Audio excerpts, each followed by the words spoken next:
நாடு முழுவதும் நாளை போர் ஒத்திகை நடைபெற வேண்டும் என மத்திய அரசு உத்தரவிட்டிருக்கும் நிலையில் தற்போது போர் ஒத்திகை நடத்துவதற்கான அவசியம் ஏன் என்பது குறித்து ஓய்வு பெற்ற முன்னாள் இராணுவ அதிகாரி கணேஷுடன் நமது தலைமைச் செய்தியாளர் சிவா நடத்திய கலந்துரையாடலை இப்போது பார்க்கலாம்.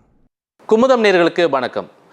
நாடு முழுவதும் 7ஆம் தேதி அன்று போர் ஒத்திகை செய்ய வேண்டும் என்ற ஒரு அறிவுறுத்தலை மத்திய உள்துறை அமைச்சகம் வழங்கியிருக்கிறது. போர் ஒத்திகை அப்படின்னா என்ன? இந்த போர் ஒத்திகை எப்படி செய்வாங்க? போர் ஒத்திகை செய்வதற்கான அவசியம் இப்போ என்ன நேர்ந்திருக்கு அப்படின்ற பல்வேறு விஷயங்களுக்கு பதிலளிப்பதற்காக நம்மிடையே கர்னல் கணேஷ் இணைந்திருக்கிறார். அவரிடம் நாம் பேச இருக்கிறோம். சார், இந்த போர் ஒத்திகை இதற்கு முன்னாடி எப்போ நடந்திருக்கு? இப்போ இந்த போர் ஒத்திகைக்கான ஒரு அவசியம் என்ன சார்? இந்த பாகிஸ்தானால் அந்த பதிலடியை வாங்கிட்டு சும்மா இருக்க முடியுமா? இல்லை, அது எஸ்கலேட் பண்ணுறதுக்கு ஒரு நிமிஷம் கூட ஆகாது. இதை போர் ஒரு பெரிய ஃபுல் ஃப்ளெஜ்டு போராக மாறுறதுக்கு ரொம்ப டைம் ஆகாது. ஸோ அந்த மாதிரி ஒரு சுச்சுவேஷன் வரும்போது, ஒரு ஃபுல் ஃப்ளெஜ்டு வார்னு வரும்போது இப்போ மற்ற சிவிலியன் மக்கள் டெப்த்தில் இருக்கிறவங்க அவங்களுக்கு இந்த நேரத்தில் நான் என்ன செய்யணும்? ஒரு ஏர் ரைடு ஆகுது. ஏர் ரைடுன்னா அங்கே உள்ள ஃபைட்டர்ஸ் வர்றாங்க, இல்லை அங்கிட்டிருந்து ஒரு மிசைல் நம்ம சென்னையை பார்த்தோ இல்லை ஒரு இடத்த பார்த்தோ வருதுன்னு வைங்க. அந்த நேரத்தில் நமக்கு சைரன்ஸ் வரும். முன்ன கூடி இந்திய அரசாங்கம் இங்கே ஏர் ரைடு வந்துட்டுருக்கு. அதனால் மக்கள் எல்லாம், பொதுமக்கள் எல்லாம் தக்க முன்னேற்பாடு செஞ்சுட்டு அந்த டிஃபென்ஸ் எடுங்க. அப்படிங்கும்போது என்ன தெரியும் பொதுமக்கள், நான் என்ன செய்யணும்னு தெரியாது. எல்லாம் மார்க்கெட்டில் அங்கிட்டும் இங்கிட்டும் ஓடக்கூடாது. அப்போ என்ன செய்யணும் அப்படிங்கிறத உள்துறை ஒரு கைட்லைன்ஸ் கொடுப்பாங்க. நாளைக்கு ஏர் ரைடு சைரன் வரும்போது நீங்கள் என்ன செய்யணும்? எங்கே இருக்கீங்களோ அங்கேயே கீழே படுக்கணும். இப்போ முடிஞ்சால் பக்கத்தில் பேஸ்மெண்ட்டில் எங்கெங்கே இருக்கோ அந்த பேஸ்மெண்ட்டில் போய் நீங்கள் இருந்துக்கலாம். இப்போ தமிழ்நாட்டில் ஒரு 3 இடங்கள் ஒத்திகை செய்வதற்கான ஒரு இடங்களாக தேர்வு செய்யப்பட்டிருக்கு. குறிப்பாக ஆவடி, அதே போன்று கல்பாக்கம், மீனம்பாக்கம் போன்ற இடங்கள் மட்டும் ஒத்திகை செய்யக்கூடிய ஒரு இடங்கள். அந்த இடத்துல தான் தாக்குதல் நடந்தால் மிகப்பெரிய ஒரு பேரழிவுக்கான ஒரு வாய்ப்புகள் இருக்குது அப்படிங்கிறதுக்கான காரணமாக, இல்லை இந்த குறிப்பிட்ட இடங்களை மட்டும் தேர்வு செய்வதற்கான காரணங்கள் என்ன? இப்போ கல்பாக்கம் ஏன் இம்பார்ட்டண்ட் அப்படின்னு பார்த்தீங்கன்னா, அணு சக்தி அங்கே நம்ம பண்ணுறோம். எலக்ட்ரிக்கல் அட்டாமிக் எனர்ஜியை எலக்ட்ரிசிட்டியாக கன்வெர்ட் பண்ணுற ஒரு முக்கியமான ஒரு அதோட எக்ஸ்ப்ளோஷன் அப்படி அங்கே அணு ஆயுதத்தை விட அது பயங்கரமானது. அது எக்ஸ்ப்ளோர்ட் ஆச்சுன்னா அது மிகப்பெரிய விளைவுகளை ஏற்படுத்தும். அது ஒரு வைட்டல் டார்கெட். ரெண்டாவது ஆவடியில் நம்ம டேங்க்கு, நம்மளுடைய ஆர்மமெண்ட்ஸு, நம்மளுடைய அம்னிஷன்ஸ் இருக்குது.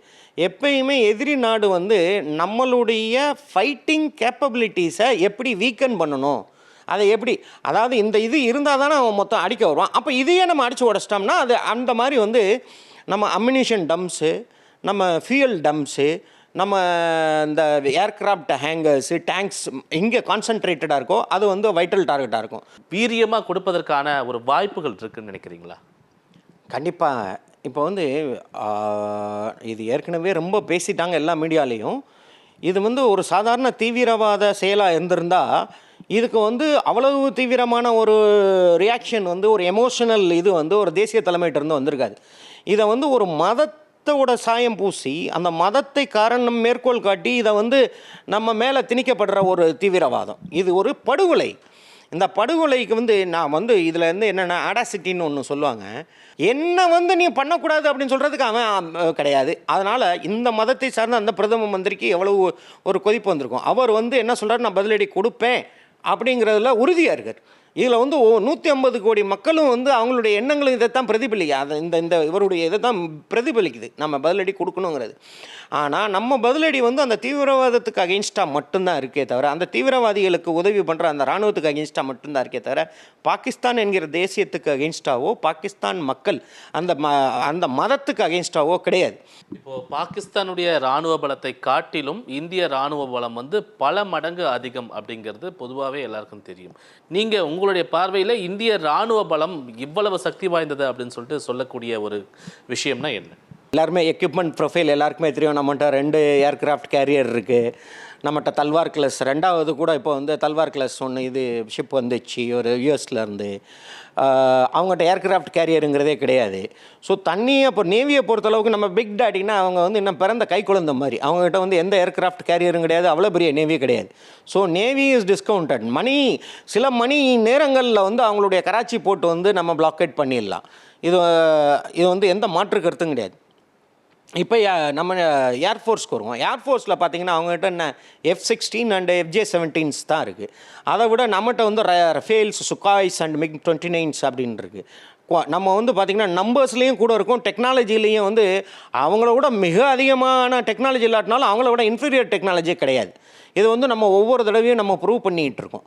இந்த போர் ஒத்திகை தொடர்பாக உங்களுடைய பல்வேறு கருத்துக்களை எங்ககிட்ட பகிர்ந்தமைக்கு ரொம்ப நன்றி சார்.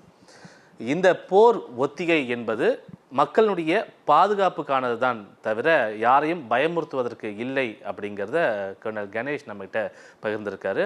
ஒளிப்பதிவாளர்கள் ருத்ரா மற்றும் கார்த்தியுடன் சிவா.